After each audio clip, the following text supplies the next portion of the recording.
अस्सलामुअलैकुम दोस्तों, मैं तंजीम अहमद आपका स्वागत करते हैं आपके अपनी यूट्यूब चैनल स्कॉलर फार्मेसी पर। दोस्तों, हमारा जो सब्जेक्ट है जिस पे हम फोकस करेंगे वो ह्यूमन एनाटॉमी एंड फिजियोलॉजी है। डी फार्मा फर्स्ट ईयर में ये सब्जेक्ट है, उसका चैप्टर 1 पे हम आज डिस्कशन करेंगे। तो दोस्तों, यहाँ से जो क्वेश्चंस एराइज होते हैं चैप्टर 1 से, वो 3 क्वेश्चन बेसिकली पूछे जाते हैं। एनाटॉमी एंड फिजियोलॉजी से एक क्वेश्चन बनता है, एक क्वेश्चन सेल से आता है और एक क्वेश्चन माइटोकॉन्ड्रिया से आता है। तो चलिए स्टार्ट करते हैं क्वेश्चन 1 से। क्वेश्चन जो आता है ऐसे आता है, right short note on scope of anatomy and physiology. So short note लिखने को आता है एनाटॉमी एंड फिजियोलॉजी पे और उसके स्कोप पे। तो एनाटॉमी बेसिकली होता क्या है, स्ट्रक्चर की स्टडी को एनाटॉमी कहते हैं। जो बॉडी के स्ट्रक्चर, बॉडी के अंदर जो ऑर्गन प्रेजेंट होते हैं उसके स्ट्रक्चर, उसके बीच में जो रिलेशनशिप बिल्डअप है उसके स्ट्रक्चर की स्टडी को हम एनाटॉमी कहते हैं। फिजियोलॉजी जो टर्म है वो यूज होता है फंक्शन की स्टडी को कहते हैं हम फिजियोलॉजी। जो बॉडी के ऑर्गन्स वगैरह होते हैं उनके जो फंक्शंस होते हैं तो उसकी स्टडी को हम कहते हैं फिजियोलॉजी। जैसे हमारे हार्ट है क्या फंक्शन करता है, किडनी है क्या फंक्शन करता है, लंग्स है क्या फंक्शन करता है, तो ये सब की स्टडी को हम क्या कहते हैं, फिजियोलॉजी कहते हैं। तो डिफरेंट स्कोप है, स्कोप उसे कहते हैं जो ये स्टडी करने के बाद हम किस किस फील्ड में अप्लाई कर सकते हैं इस स्टडी को, वो हमारा स्कोप है। तो पहले एनाटॉमी का स्कोप हम देख लेंगे, फिर फिजियोलॉजी के स्कोप पे चलते हैं। तो एनाटॉमी का स्कोप है, पहला जो स्कोप यहाँ पे मेंशन है वो है ग्रॉस एनाटॉमी। हम उसकी स्टडी को कहते हैं जो नेकेड आई से स्टडी की जाती है बॉडी के स्ट्रक्चर की, उसके ऑर्गन्स की, वो हमारा कहलाता है ग्रॉस एनाटॉमी, जिसमें माइक्रोस्कोप का इस्तेमाल नहीं किया जाता है। दूसरी स्टडी है हिस्टोलॉजी स्टडी, जिसमें हम टिश्यू के स्ट्रक्चर की स्टडी करते हैं माइक्रोस्कोप की सहायता से, वो हमारा हिस्टोलॉजी कहलाता है। साइटोलॉजी जो टर्म है वो यूज़ होता है जब हम सेल की स्टडी करते हैं थ्रू माइक्रोस्कोप, तो हमारा साइटोलॉजी स्टडी के अंतर्गत आता है। अगला है माइक्रोस्कोप एनाटॉमी। हम उस स्टडी को कहते हैं जो माइक्रोस्कोप की सहायता से हम स्टडी करते हैं सेल्स की, टिश्यूज़ की, तो वो हमारा माइक्रोस्कोपिक एनाटॉमी के अंतर्गत आता है। ऑस्टियोलॉजी, इसमें हम बोन के स्ट्रक्चर की स्टडी करते हैं तो हमारा ऑस्टियोलॉजी के अंतर्गत आता है। न्यूरोलॉजी, इसमें हम न्यूरॉन, नर्वस सिस्टम के स्ट्रक्चर की स्टडी करते हैं। तो इस सब सारी फील्ड में ये अप्लाई हो सकता है एनाटॉमी। दूसरा जो स्कोप हमारा है फिजियोलॉजी का स्कोप, हम किस किस क्षेत्र में और इसका इस्तेमाल कर सकते हैं। तो हमारे जैसे डिफरेंट सिस्टम होते हैं बॉडी के, सेंट्रल नर्वस सिस्टम है, कार्डियोवास्कुलर सिस्टम है, तो इसकी क्या फंक्शनिंग हो रही है, इसकी स्टडीज़ में भी इसका बहुत अहम योगदान होता है। तो सेंट्रल नर्वस सिस्टम जैसे ब्रेन है, हमारा स्पाइनल कॉर्ड है, इसके क्या फंक्शनिंग है इसके बारे में स्टडी की जाती है। कार्डियोवास्कुलर सिस्टम में हमारे हार्ट से रिलेटेड है, वेसल से रिलेटेड है, जो स्टडी होती है उसके जो फंक्शन होते हैं, जो कार्य होते हैं, उसकी स्टडी की जाती है। डाइजेस्टिव सिस्टम में हमारे डाइजेशन प्रोसेस कैसे हो रहा है, कैसे फूड वगैरह एब्जॉर्ब होते हैं, तो ये सारी स्टडी डाइजेस्टिव सिस्टम के अंतर्गत आती है। एक्सक्रीटरी सिस्टम, कैसे बॉडी से waste material, waste product eliminate होता है, बॉडी से बाहर जाता है, तो इसके अंतर्गत जैसे किडनी वगैरह आते हैं, ये सारे ऑर्गन्स आते हैं, तो इसकी स्टडी यहाँ पे की जाती है। रेस्पिरेटरी सिस्टम में हम गैस के एक्सचेंज की स्टडी पढ़ते हैं, कैसे इनहेल एक्सहेल प्रोसेस होती है, क्या कौन कौन से ऑर्गन इन्वॉल्व होते हैं और उन ऑर्गन की क्या क्या फंक्शनिंग होती है, इस सब की स्टडी हम इसमें करते हैं। दोस्तों, जो दूसरा क्वेश्चन बनता है वो सेल से रिलेटेड बनता है। क्वेश्चन ऐसे बनता है कि describe the structure of cell with the help of neat and well label diagram, also write the function of different component of cell briefly. Means कि सेल के स्ट्रक्चर बनाने को कहा जाता है और लेबलिंग के साथ साथ उसमें जो कंपोनेंट प्रेजेंट हैं सेल के अंदर वो क्या क्या फंक्शन करते हैं, क्या क्या कार्य करते हैं, उसके बारे में शॉर्ट नोट में आता है लिखने को। तो सेल होता क्या है, सेल होता है क्या, बेसिक फंक्शनल यूनिट है लिविंग थिंग्स की, ह्यूमन बॉडी की बेसिक फंक्शनल यूनिट है। सेल ही जब ग्रुप में होता है तो वो फिर वो टिश्यू कहलाता है, और टिश्यू से फिर वो फॉर्म होता है कि ऑर्गन से फिर वो फॉर्म होता है सिस्टम, एक सिस्टम, और सिस्टम से एक पूरी बॉडी है। तो ये पूरा स्टेप है, cell to tissue, tissue to organ, organ to system, फिर सिस्टम से एक पूरी कंप्लीट बॉडी तैयार होती है।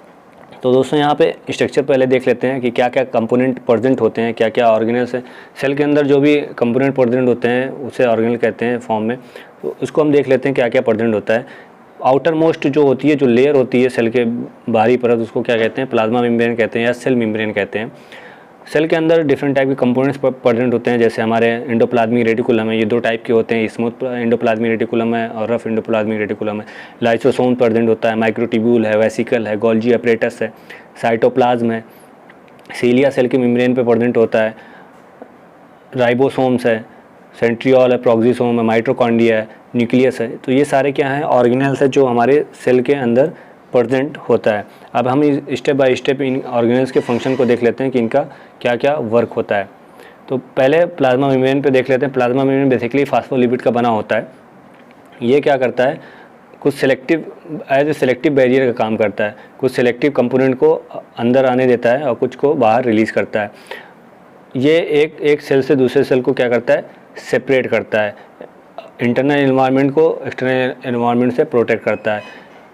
तो ये इसका बेसिकली काम है प्लाज्मा मेम्ब्रेन का। प्लाज्मा मेम्ब्रेन पे डिफरेंट टाइप के रिसेप्टर होते हैं, चैनल प्रेजेंट होते हैं, जो क्या करते हैं, किसी चीज़ को चैनल के थ्रू आयंस अंदर आते हैं और हमारे रिसेप्टर के थ्रू उसका माइक्रोन प्रोसेस होता है। दूसरा जो ऑर्गेनल्स है वो हमारा क्या है, गोल्जी एपरेटस। गोल्जी एपरेटस को हम गोल्जी कॉम्प्लेक्स भी कहते हैं, गोल्जी बॉडी भी कहते हैं। ये फ्लैटेंड सेक का होता है, अरेंज होता है एक ग्रुप में, और ये फॉर्म क्या करता है, ये पैकेजिंग का फॉर्म करता है। मींस कि प्रोटीन की जो सिंथेसिस होती है वो फिर गोल्जी एपरेटस उसको क्या करता है, पैक करता है वेसिकल में। वेसिकल फिर गोल्जी एपरेटस से डिसोसिएट होके, जब रिक्वायरमेंट होती है बॉडी को, तो डिसोसिएट होकर वो सेल की मेम्ब्रेन पहुंचता है, वहाँ से डिफ्यूज़ करके वो अंदर से प्रोटीन को रिलीज़ कर देता है, और बॉडी में जहाँ भी रिक्वायरमेंट होती है फिर वो प्रोटीन जाके वहाँ पे वर्क करता है। तो गोल्जी ऑपरेटर्स का मेन फंक्शन यही होता है कि पैकेजिंग, प्राइमरी पैकेजिंग में ये हेल्पफुल करता है। प्रोटीन की प्राइमरी पैकेजिंग या लिपिड की, ये सब की क्या करता है, पैकेजिंग का काम करता है। लाइसोसोम जो प्रेजेंट होता है वो वेसिकल नेचर होता है, वेसिकल में होता है, और उसमें प्रेजेंट होता है एंजाइम, डाइजेस्टिव एंजाइम जो डाइजेशन का काम करते हैं। सेल के अंदर बहुत से डेब्रिस वगैरह प्रेजेंट होते हैं, बहुत से फूड जो इंटर होते हैं, जो फॉरेन पार्टिकल्स हैं लाइक माइक्रोब्स वगैरह जो इंटर होते हैं, तो ये क्या करता है, लाइसोसोम उनको इनगल्फ करके और उनको क्या करता है, तोड़ देता है, उनको डिस्ट्रॉय कर देता है। तो एज ए डाइजेशन वर्क करता है लाइसोसोम। माइटोकॉन्ड्रिया क्या काम करता है, माइटोकॉन्ड्रिया बेसिकली जाना ही जाता है power house of the cell. तो ये जनरेट करता है क्या, पावर को जनरेट करता है, मीन्स कि एनर्जी को रिलीज़ करता है केमिकल फॉर्म में। जैसे एटीपी है हमारा, एडिनोसिन ट्राईफॉस्फेट जिसको कहते हैं फुल फॉर्म में। तो ये इसकी सिंथेसिस करता है। कैसे करता है कि ग्लूकोज वगैरह को ये इनटेक करता है ऑक्सीजन की प्रेजेंस में, और क्या करता है, इसको ब्रेक डाउन कर देता है। ब्रेक डाउन करने के बाद वहाँ से वो एनर्जी की सिंथेसिस करता है एटीपी के फॉर्म में। फिर एटीपी फर्दर जो फंक्शनिंग होती है सेल के अंदर डिफरेंट कंपोनेंट को, तो वो एनर्जी वहाँ पे यूटिलाइज होती है। नेक्स्ट हमारा राइबोसोम्स। राइबोसोम्स क्या करता है, जो हमारे एंडोप्लाज्मिक रेटिकुलम पे प्रेजेंट होता है। तो राइबोसोम का काम क्या है, प्रोटीन की सिंथेसिस करना है। तो राइबोसोम प्रोटीन की सिंथेसिस करता है। ये बना होता है किससे, हमारे आरएनए प्रोटीन का मिक्सअप होता है, तो ये सिंथेसिस करता है हमारे प्रोटीन का। फिर यही प्रोटीन फर्दर पहुंचता है कहाँ, गोल्जी एपरेटस के पास। वहाँ पे वो गोल्जी एपरेटस क्या करता है, उस प्रोटीन को वेसिकल में फिल करता है और वो स्टोर कर रहता है। जब बॉडी को नीड होती है उस प्रोटीन की, तो वो फिर वही वेसिकल वहाँ से डिसोसिएट होके सेल की, प्लाज्मा सेल की मेम्ब्रेन पे पहुँचता है, और वहाँ से वो डिफ्यूज़ करके उसको रिलीज़ करता है। क्वेश्चन 3 पे चलते हैं। क्वेश्चन 3 जो माइटोकॉन्ड्रिया से आता है वो क्या है, describe briefly about mitochondria and microsome. तो माइटोकॉन्ड्रिया के स्ट्रक्चर बनाने को कहा जाता है और माइटोकॉन्ड्रिया के बारे में थोड़ा एक्सप्लेन करने को कहा जाता है। तो माइटोकॉन्ड्रिया क्या है, ये प्रेजेंट कहाँ होता है, यूकैरियोटिक सेल में होता है, सेल के अंदर प्रेजेंट होता है। ये एक तरह का ऑर्गेनेल्स है जो क्या करता है, एनर्जी का फॉर्मेशन करता है। ये ग्लूकोज वगैरह को इंटेक करता है, ऑक्सीजन की प्रेजेंस में ये सिंथेसिस करता है, हमारे एनर्जी को रिलीज़ करता है एटीपी फॉर्म में, और फिर वही एनर्जी फर्दर आगे जाके डिफरेंट प्रोसेस में यूटिलाइज होती है।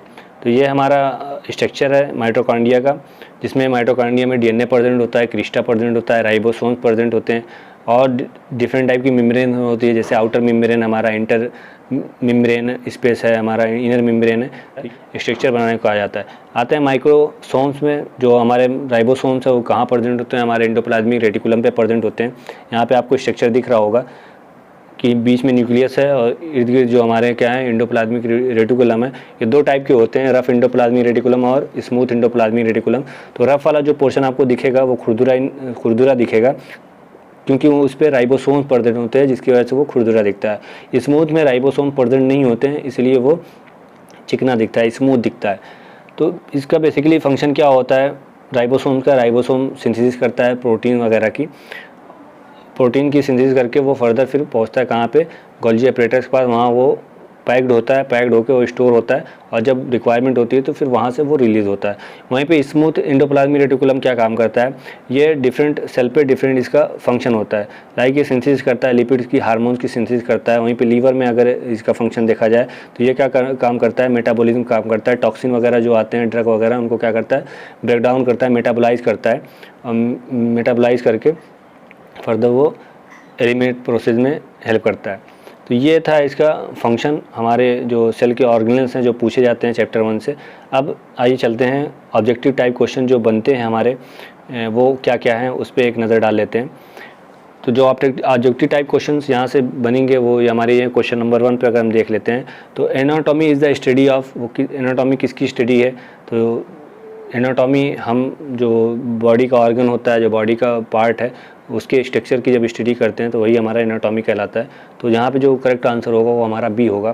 क्वेश्चन नंबर 2 पे देख लेते हैं। सिस्टमिक फिजियोलॉजी का हमने बताया था, फिजियोलॉजी जो फंक्शनिंग की स्टडी की जाती है वो हमारा फिजियोलॉजी कहलाता है। तो यहाँ पे जो करेक्ट आंसर होगा वो हमारा सी होगा, the study of how body system work. Question number 3 पे चलते हैं। The animal cells are interconnected by, जो एनिमल सेल्स होती हैं, जो ह्यूमन सेल्स होती हैं, वो एक दूसरे से कैसे कनेक्ट होती हैं, तो एक कंपोनेंट होता है जिसे कहते हैं क्या, डेस्मोसोम, तो जिसके थ्रू वो एक दूसरे से इंटर कनेक्टेड होती हैं। तो जो करेक्ट आंसर होगा वो हमारा क्या होगा, तीसरे का बी। चौथा क्वेश्चन पे है the plasma membrane does not contain, तो प्लाज्मा मेम्ब्रेन बेसिकली 2-3 कंपोनेंट से मिलकर बना होता है, जैसे प्रोटीन्स हो गया, हमारा कोलेस्ट्रॉल है, लिपिड्स है, ये सब से मिलकर बना होता है। तो इसमें कौन सा ऐसा है जो एक्सेस है, तो यहाँ पे हमें जो दिख रहा है क्वेश्चन 4 में वो न्यूक्लिक एसिड दिख रहा है। तो जो करेक्ट आंसर होगा वो क्या होगा, न्यूक्लिक एसिड। तो प्लाज्मा मेम्ब्रेन पे न्यूक्लिक एसिड प्रेजेंट नहीं होता है। न्यूक्लिक एसिड कहाँ प्रेजेंट, हमारे न्यूक्लियस में प्रेजेंट होता है। क्वेश्चन नंबर 5, साइटोप्लाज्म इज, तो साइटोप्लाज्म क्या कंटेन किए रहता है, क्या ज़्यादातर रखे रहता है, तो साइटोप्लाज्म क्या होता है, हमने बताया ना, जेली फ्लूइड होता है, जेली टाइप का पदार्थ होता है। इसमें 80% वाटर होते हैं, प्लस साल्ट होते हैं, डिफरेंट टाइप के ऑर्गेनिक मॉलिक्यूल्स इसमें प्रेजेंट होते हैं। तो साइटोप्लाज्म ऐसा ही द्रव है जिसमें सारे ऑर्गेनल्स सस्पेंड होते हैं सेल के अंदर। तो साइटोप्लाज्म जो करेक्ट आंसर इसका होगा वो होगा हमारा ए, 80% वाटर। नेक्स्ट क्वेश्चन है question number 6, mitochondria produce, mitochondria क्या प्रोड्यूस करता है। यहाँ पे हमारे पास 4 ऑप्शन है, ATP, carbon dioxide, DNA, RNA. तो माइटोकॉन्ड्रिया एनर्जी को प्रोड्यूस करता है। तो एनर्जी किस फॉर्म में होती है, एटीपी फॉर्म में। तो हमारा जो करेक्ट आंसर होगा वो क्या होगा, एटीपी। एटीपी का फुल फॉर्म क्या है, एडेनोसिन ट्राईफॉस्फेट। क्वेश्चन नंबर 7 पे चलते हैं। हु डिस्कवर सेल इन 1665, जो सेल की डिस्कवरी किसने की थी 1665 में।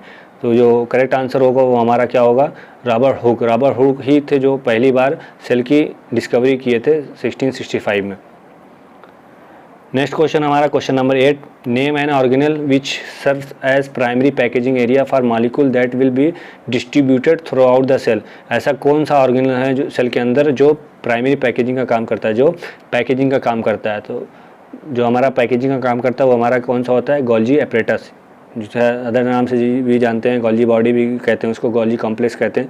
वो क्या करता है, प्रोटीन जो सिंथेसिस हो रही है, राइबोसोम जो सिंथेसिस कर रहा है प्रोटीन की, तो उसकी वो पैकेजिंग करता है, पैकेजिंग करके स्टोर कर देता है वेसिकल में, और जब नीड होती है बॉडी को तो वो फर्दर वहाँ से वो रिलीज़ करता है। तो करेक्ट आंसर हमारा बी होगा, गोल्जी एपरेटस। क्वेश्चन 9 पे चलते हैं। Name the outermost boundary of the cell, जो सेल की आउटर मोस्ट बाउंड्री होती है वो क्या कहलाती है। तो 4 यहाँ पे ऑप्शन दिए हुए हमारे, plasma membrane, nuclear membrane, cytoplasm, none of the above. तो जो करेक्ट आंसर होगा हमारा क्या होगा, प्लाज्मा मेम्ब्रेन। प्लाज्मा मेम्ब्रेन को ही सेल मेम्ब्रेन भी कहा जाता है। क्वेश्चन नंबर 10 पे देखते हैं। Name the process in which the injection of material by the cell is done through the plasma membrane. ऐसा कौन सा प्रोसेस है जिसके थ्रू सेल अपने अंदर कोई चीज़ इनगल्फ कर रही होती है। तो यहाँ पे 4 ऑप्शन दिए हुए हैं, इजेशन, ऑस्मोसिस, डिफ्यूज़न, इंडोसाइटोसिस। तो जो करेक्ट आंसर होगा क्या होगा, इंडोसाइटोसिस। इंडोसाइटोसिस प्रोसेस है जिसके माध्यम से वो इनगल्फ करता है, कोई भी चीज़ कंपोनेंट को वो इनगल्फ करता है। क्वेश्चन नंबर 11 पे चलते हैं। The jelly like substance present inside the cell is known as, जो जेली लाइक सब्सटेंस होता है, जो पदार्थ होता है, तरल पदार्थ, तो वो उसको क्या कहते हैं। 4 ऑप्शन हमारे हैं, cytoplasm, nucleoplasm, ectoplasm, none of the above. जो करेक्ट आंसर होगा हमारा क्या होगा, साइटोप्लाज्म। नेक्स्ट क्वेश्चन है question number 12, which of the following cell organelles is called digestive bag. ऐसा कौन सा ऑर्गेनल है जो डाइजेस्टिव बैग कहलाता है। डाइजेशन का काम करता है सेल के अंदर। तो जो हमारा करेक्ट आंसर होगा वो क्या होगा हमारा लाइसोसोम्स। लाइसोसोम क्या होता है, वेसिकल फॉर्म का होता है, वो उसमें डाइजेस्टिव एंजाइम प्रेजेंट होते हैं, वही है क्या डाइजेशन का काम करता है सेल के अंदर। क्वेश्चन नंबर 13 देखते हैं, which of the following cell organelles is called the power house of the cell. तो power house of the cell किस ऑर्गेनल को कहते हैं, करेक्ट आंसर होगा हमारा डी माइटोकॉन्ड्रिया। क्वेश्चन नंबर 14 पे चलते हैं, which of the following cell organelles contain RNA. कौन सा ऐसा सेल ऑर्गेनल्स है जो आरएनए को कंटेन करता है। तो प्रोटीन की सिंथेसिस हमारे राइबोसोम से होती है। राइबोसोम कंटेन करता है क्या आरएनए टेम्पलेट का इस्तेमाल करके राइबोसोम सिंथेसिस करता है प्रोटीन की। तो जो करेक्ट आंसर होगा वो हमारा क्या होगा डी राइबोसोम्स। क्वेश्चन नंबर 15 पे चलते हैं, what is the functional unit of the chromosome. Chromosome की जो फंक्शनल यूनिट है वो क्या कहलाती है। तो इसमें से 4 ऑप्शन है, RNA, DNA, gene, none of these.